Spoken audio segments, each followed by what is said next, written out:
So, good morning. Today is July 23. 23 July. Ano ba? Tama ba? Wednesday, 2025. Time check is 6:44. But right now we're 6:44 in the morning here in Abu Dhabi. But we should be allowing them to Magandang umaga. what we're doing if what we're doing is right, and that's what Video tayo ng konti. Wala lang. I'd like to say that coming up next month, we have a really, really good biofilm podcast happening. It's already recorded. I encourage you to listen because it's a really great discussion about biofilm. Shilling, it's really like shilling discussion about how bad it is. So something to keep in mind if you have a chance to check that out. Well, we talked about surgeons not wanting to have water. Have you heard surgeons not wanting to have water and instead opting for saline? Have you ever heard, like, I can't have water, but you can put saline in that case? even better, Casey. Some surgeons I have heard they will let us have water to wipe our instruments down as long as I fill the basin up with betadine or iodine. Now, if you look at most manufacturers IFUs, what are the two things they tell you you cannot use? Saline and iodine. Right, exactly. And why? Because they're caustic to the instrument, right? They can degrade that passivation layer and pit it like in an instant. So yes, Yep. I have heard lots of times. And then I have that discussion with them. Hey, this is why we can't use saline, and this is why we can't have iodine. And again, their response is, well, then we're not going to use anything at all. And well, we can't really do that either. But let's find a pathway to yes somewhere. Right on, Tammy. What about the difference between point-of-use treatment and using pre-treatment sprays? What have you seen in the industry that's happening there? Oh, that's a question that is near and dear to my heart. Because, again, I'm not sure how this happened, but there is a rather large misunderstanding that spraying your instruments down with pre-treatment spray is good enough, or that is point-of-use decontamination. And I've heard it from, when we were doing quality audits on our case parts, we were calling the operating room back to decon and saying, hey, this is what's wrong with this case part. And they would say, it's right, what's your problem? Well, it's clamped shut. It has not been wiped down. It's visibly soiled. Well, it doesn't matter. We're using an enzymatic spray now, right? Before we were just using a wetting agent. Oh, right. Now that we have an enzymatic, there's no need for us to wipe it down because the enzymatic is starting to work on those instruments right away, right? Well, yes, but AST says you must wipe throughout the procedure. ARN says you must wipe throughout the procedure. The manufacturer's IFU says this is point of use cleaning or point of use treatment. This is your pre-treatment spray. This is, you can't get everything clean and you can't get rid of all those microbacterial growth and all the biofilm, even when you are wiping it down.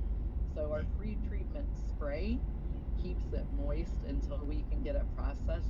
Some manufacturers IFUs even say must be processed within 2 hours of use, which is really scary. Whether or not you have an offsite, there are many of times. I mean, we have surgeries that last longer than 2 hours. So do they mean within 2 hours of incision, or is that 2 hours of closure? What is 2 hours of use? Because to me, the second I use that instrument, the clock is ticking. But you can't reprocess it if you're still using it in the procedure, right? So that is another area that we have to clearly define with our operating room partners.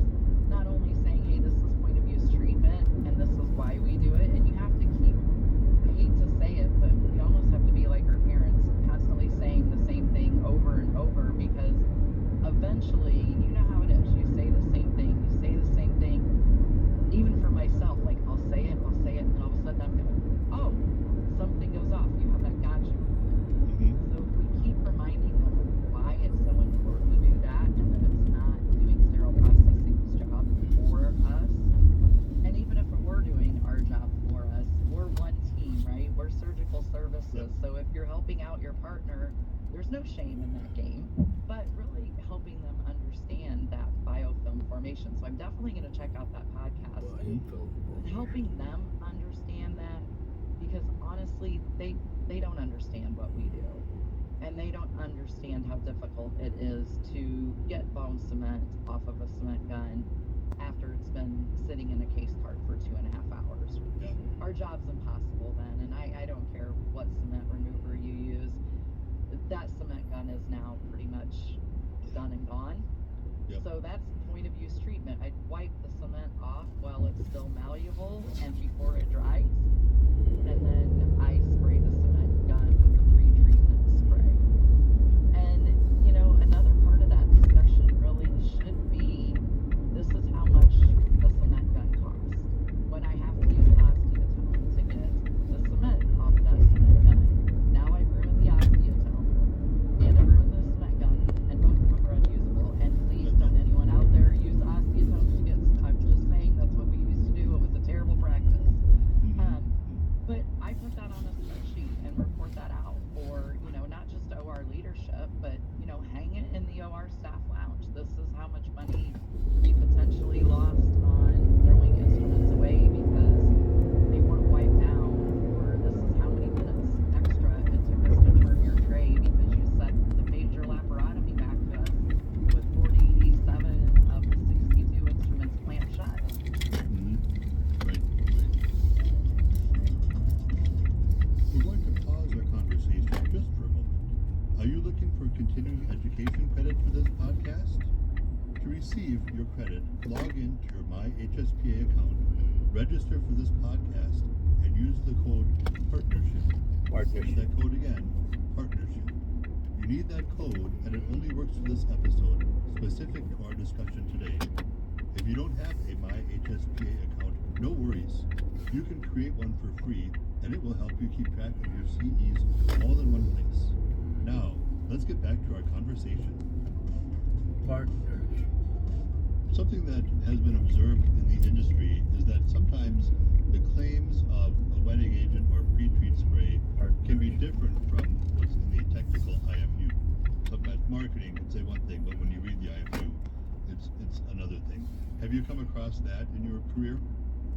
Sure. So, and I won't go into any brand names, but everybody has a timeline. There's all sorts of packs and sprays, and there's even containers that we can put them in, and they all have a hour time stamp to them, right? This instrument's moist for 72 hours, but I get it back 3 hours later from one of our campus sites, and you can't really tell it's been sprayed. There's some out there that says, yes, it's, even though you can't see the moisture on there, it's okay. It's still protecting the instrument. But the other part of it is, it's no longer wet, it's dried, and it's very difficult Problem to get off is, of it, right? tapos na yung Which ginagawa the dyan. technical IFU says it's a free rinsing, free treatment spray. Until you're in decon, and then you realize it is not very free rinsing. And then, you know, the timestamp, like you get it and you call the manufacturer and you say, hey, in the IFU this says 72 hours, I'm getting them back in decon in 45 minutes and I can't feel the moisture. Well, that's okay. How are you keeping it moist if it's not moist? So let's talk about that. And I know there are ways, and again, with the enzymatic sprays, there's been a lot of discussion around that, about Partnership. adding, hey, even though it may not be visibly moist or touchable moist, the enzymatic is still continuing to do its job, so it's still falling within the IFU parameters. But yeah, there lots of talk and a lot of mistrust now because what is in the marketing brochure may not match exactly what's in the IFU, and then if those two do match, Yun, magandang in real life, umaga. it's on the ground. Sana'y nasa maayos kayong kalagayan dahil sa mga panahon may bagyo sa Pilipinas. Ingat po kayo lagi mga kasama. Bravo Alpha Tango, signing out. To decide which